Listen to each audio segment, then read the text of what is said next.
आज हम उस स्थान पर पहुँचे हैं जो कभी गौर क्षत्रिय समाज के अस्तित्व का प्रतीक रहे नार का किला, जो अब खंडहर के रूप में यहाँ पर विद्यमान है। यह किला वीरता, शौर्य, त्याग, साहस और बलिदान की यह भूमि कभी न मिटने वाली गाथाओं का इतिहास रही है, अपने आप में गौरव गाथाओं को समेटे हुए है। ऐसी ही एक कथा 16वीं सदी में घटी। एक घटना, रानी सती माता की कहानी क्या है, नार के किले का विध्वंस कैसे हुआ के बारे में इस वीडियो के माध्यम से बतलाया जाएगा। वीडियो शुरू करने से पहले मित्रों, आप सभी से रिक्वेस्ट है कि वीडियो अंत तक जरूर देखें, लाइक शेयर भी करें। इस चैनल पर जो नए आए हैं सब्सक्राइब भी जरूर करें, जिससे अन्य वीडियो अपडेट्स आप तक पहुंचती रहेगी। चलो अब वीडियो शुरू करते हैं।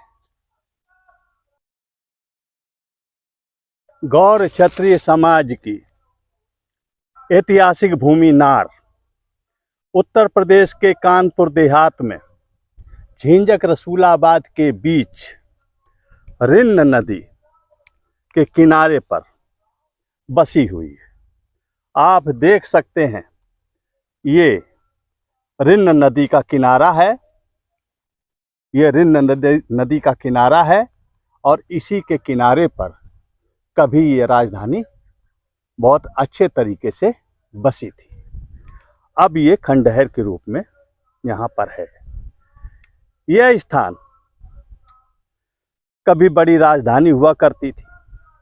तपोस्थली, त्याग और बलिदानियों की रही है ये भूमि। पूर्वजों के गौरवमयी इतिहास को समेटे है ये भूमि। आज सुनाते हैं किस्सा रानी सती माता जी रतन कुंवर का, जो खैरागढ़ के मति सिंह चौहान राजा की बेटी थी। नार के राजा हरिश्चंद्र जी महाराज को ब्याही थी। इस प्रकार से इस कथा का इस वीडियो के माध्यम से शुभारंभ सन 1540 के आसपास का समय, 16वीं सदी का मध्य का।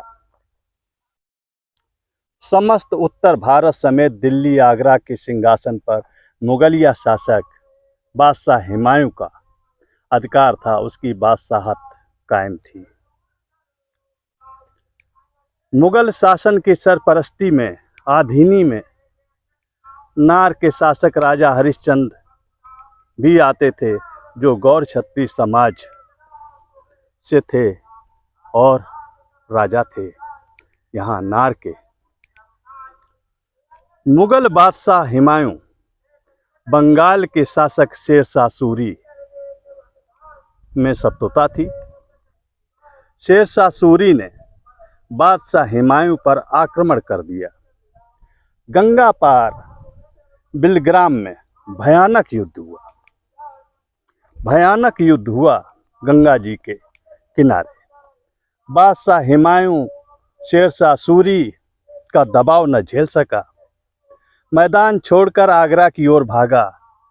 पीछे से शेरशाह सूरी दबाव बनाए हुए था और चला आ रहा था इनको खदेड़े यमुना की तरफ। बादशाह हुमायूं यमुना की ओर भागा चला आ रहा था। रास्ते में रिन्न नदी के किनारे गौर रियासत नार मिली, जहां राजा हरिश्चंद्र से सहायता मांगी और कहा, शेरशाह सूरी को किसी प्रकार से रोको, जिससे हम यमुना नदी पार कर सकें और अपनी जान बचा सकें। राजा हरिश्चंद्र बड़े दयालु प्रवृत्ति के थे। उन्होंने बहुत गंभीरता से हुमायूं की इन बातों को लिया और उसकी रक्षा के लिए तैयार हो गए। राजा हरिश्चंद्र ने सभी बंधु बांधवों समेत समस्त क्षत्रिय सैनिकों को शेरशाह सूरी का मार्ग रोककर युद्ध आरंभ करने के लिए तैयार कर लिया और युद्ध शुरू कर दिया। रिन नदी के तट से लेकर यमुना नदी के तट तक भयानक युद्ध होने लगा। शेरशाह सूरी की सेना तो अपार थी, लेकिन गौर क्षत्रियों का मनोबल भी कोई कम न था, बहुत ही ऊंचा था। शेरशाह सूरी की सेना को दिन भर उलझाए रखा, आगे नहीं बढ़ने दिया, रिंद से आगे नहीं बढ़ने दिया। उतने ही समय में हुमायूं यमुना पार करके निकल गया आगे राजस्थान की ओर। लेकिन इस युद्ध में गौर क्षत्रिय समाज की अतुलनीय क्षति हुई, बहुत बड़ा नुकसान हुआ। राजा हरिश्चंद्र की अवस्था 35-40 वर्ष की रही होगी।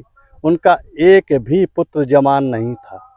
राजा हरिश्चंद्र युद्ध में अपने 3 नाबालिग पुत्र अमर सिंह, महाराज सिंह, भूरा सिंह समेत वीर गति को प्राप्त हो गए।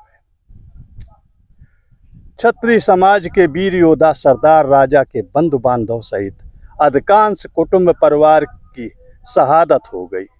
अभिलेख बताता है कि इस युद्ध में 40,000 गौर क्षत्रिय सूरवीर वीर गति को प्राप्त हो गए थे।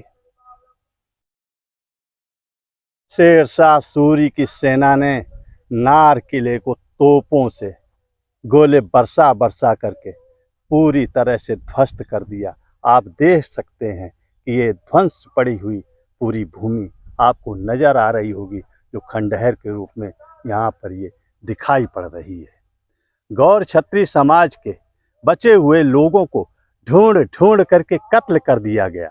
गौर रियासत छत बिछत हो गई, छिन्न भिन्न हो गई राजधानी। तभी से खंडहर के रूप में बिखरा पड़ा है ये नार का किला। रानी रतन कुंवर राजा हरिश्चंद्र के सबके साथ एक नाबालिग पुत्र कुंवर दिलीप सिंह को सरदार रतन सिंह के हाथों सौंप करके चिता में बैठ करके सती हो गईं। सरदार रतन सिंह कुंवर को सकरसी ले आए, वहीं उत्तराधिकारी घोषित करके महाराज की उपाधि धारण करवा दी। वहीं सकरसी भवनपुर से राजा दिलीप सिंह ने राजगद्दी दोबारा से संचालित करी। तब से भवनपुर सकरसी राजगद्दी घोषित हो गई।